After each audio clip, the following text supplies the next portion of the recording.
محترم المقام علی جناب الحاج عبدالرشید صاحب صوفی نظامی، عزیز دوست کنوینر پروگرام پروفیسر کٹنی والد حسین صاحب، ہمارے مہمان علی جناب ابراہیم بن سلام صاحب، director Saba exports and construction و صدر مسجد رحمت، علی جناب اکبر علی صاحب کانگریس پارٹی لیڈر، میرے عزیز دوست جناب ڈاکٹر یونس صاحب ڈائریکٹر کے ڈیجیٹل ڈائگنوسٹک سینٹر،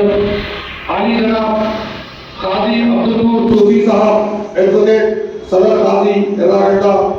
محترم جناب سلیم صاحب سماجی کارکن بنسیلال پیٹ، سامعین کرام السلام علیکم ورحمۃ اللہ وبرکاتہ۔ رمضان المبارک میں جو ایک عظیم فریضے کو ہم ادا کرتے ہیں، جو ارکان اسلام میں اہم ترین رکن ہے، 5 ارکان میں اگر آپ کسی ایک رکن کا بھی انکار کرتے ہیں تو حدیث پاک میں آتا ہے من انکر رکن من ارکان الاسلام فهو کافر، جو 5 ارکان اسلام میں سے کسی ایک کا بھی انکار کر دے تو وہ کافر ہو جاتا ہے۔ چنانچہ زکوٰۃ ایک ایسی مالی عبادت ہے جس میں رب الجلال والاکرام نے بے شمار فوائد رکھے ہیں۔ قرآن پاک میں زکوٰۃ کا تذکرہ 32 مرتبہ ہے اور 28 مرتبہ نماز کے ساتھ زکوٰۃ کی ادائیگی کا حکم آیا ہے۔ عزیز ساتھیوں، کے سامنے زکوٰۃ کے عظیم فوائد پر روشنی ڈالنا چاہتا ہوں۔ زکوٰۃ کی عظیم حکمتیں ہیں۔ زکوٰۃ ایمان کی عملی دلیل ہے، زکوٰۃ تزکیہ نفس ہے، زکوٰۃ مال کی طہارت ہے، زکوٰۃ تقوی سے منسلک ہے، زکوٰۃ بخل سے نجات کا ذریعہ ہے، زکوٰۃ اخلاص نیت ہے، زکوٰۃ روحانی ترقی کی ضامن ہے،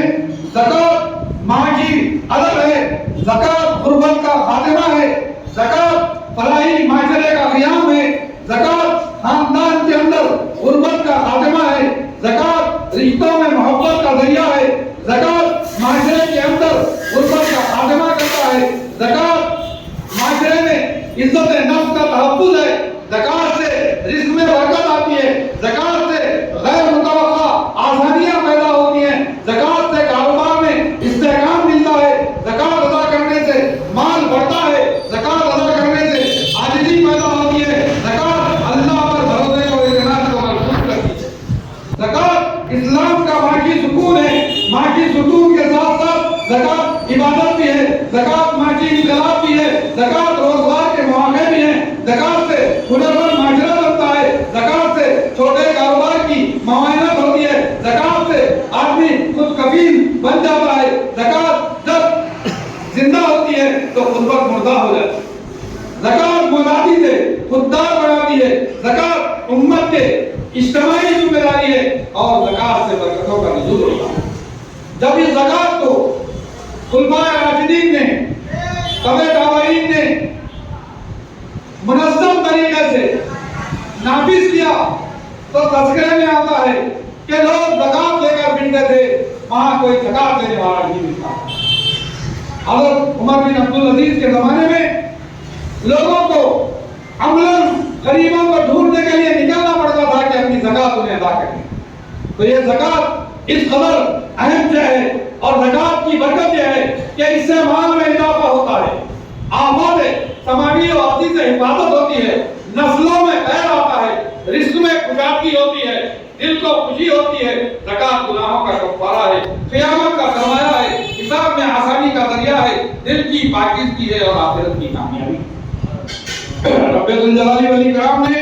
ارشاد فرمایا واقیم الصلاۃ وآتوا الزکاۃ، پھر فرمایا واقیم الصلاۃ وآتوا الزکاۃ وارکعوا مع الراکعین، تیسری جگہ فرمایا واقیم الصلاۃ وآتوا الزکاۃ وما تقدموا لانفسکم من خیر تجدوہ عند اللہ، تم جو نیکی آگے بھیجتے ہو تم اللہ کے ہاں اسے پاؤ گے۔ اور زکوٰۃ کی 8 مصارف قرآن نے بیان کیے ہیں کہ انما الصدقات للفقراء والمساکین والعاملین علیہا والمؤلفۃ قلوبهم وفی الرقاب والغارمین فی سبیل وَإِنَّ السَّبِيلَ۔ ان 8 چیزوں کو بیان کر کے رب الجلال والاکرام ارشاد فرماتے ہیں فریضۃ من اللہ، یہ اللہ کی طرف سے فرض ہے۔ اور ان 8 زکات کے امور میں فقراء ہے، مساکین ہیں، عاملین ہیں،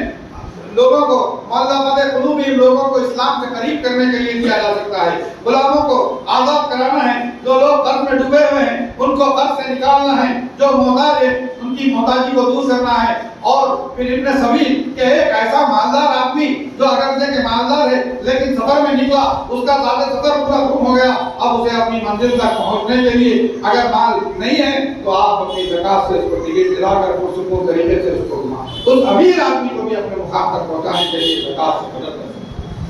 اس قدر اللہ نے زکات کی اہمیت بیان کی ہے، اور اللہ نے نبی اکرم صلی اللہ علیہ وسلم کو حکم دیا کہ خذ من اموالہم صدقۃ تطہرہم وتزکیہم بہا، کہ تم ان کے مال سے زکات کو لو تاکہ تم انہیں پاک اور صاف کرو۔ ہمیں آیت بتاتی ہے کہ زکات مال کو پاک اور صاف کرتی ہے، اور صاحب نصاب وہ آدمی ہے جس کے پاس 87 گرام 87.48 گرام سونا ہے اور 612 گرام چاندی ہے۔ اگر اتنا نصاب آپ کے پاس ہے تو آپ کو 2.5% زکات ادا کرنا ضروری ہے، لیکن فصلیں خود بخود تیار ہوئی ہیں بارش سے تو اس پر 10% زکات۔ اگر تم پمپ موٹر لگا کر محنت کر کے کھیتی اگا رہے ہو تو 5% زکات ہے۔ اسی طرح 40 سے 120 بکریاں تمہارے پاس ہے تو اس پر ایک بکری، ایک چھوٹی سی بکری، اس پر زکات دینا۔ 121 سے 200 پر ہو تو 2 بکریاں دینا ہے، پھر اسی طرح یہ حساب چلتا ہے۔ اسی طرح گائے کی زکات ہے، اونٹ کی زکات ہے۔ عزیز ساتھیو، ہمیں چاہیے کہ ہم زکات کے نظام کو نافذ کریں۔ اسلامی مملکت میں ہم سعودی عرب میں 20 سال گزارے، وہاں حکومت زکات وصول کرتی ہے اور ہم وہاں کی خوشحالی کا اندازہ لگا سکتے ہیں کہ وہاں ایک غریب بھی اگر آتا ہے تو کار میں آ کر زکات وصول کرتے ہیں۔ اس قدر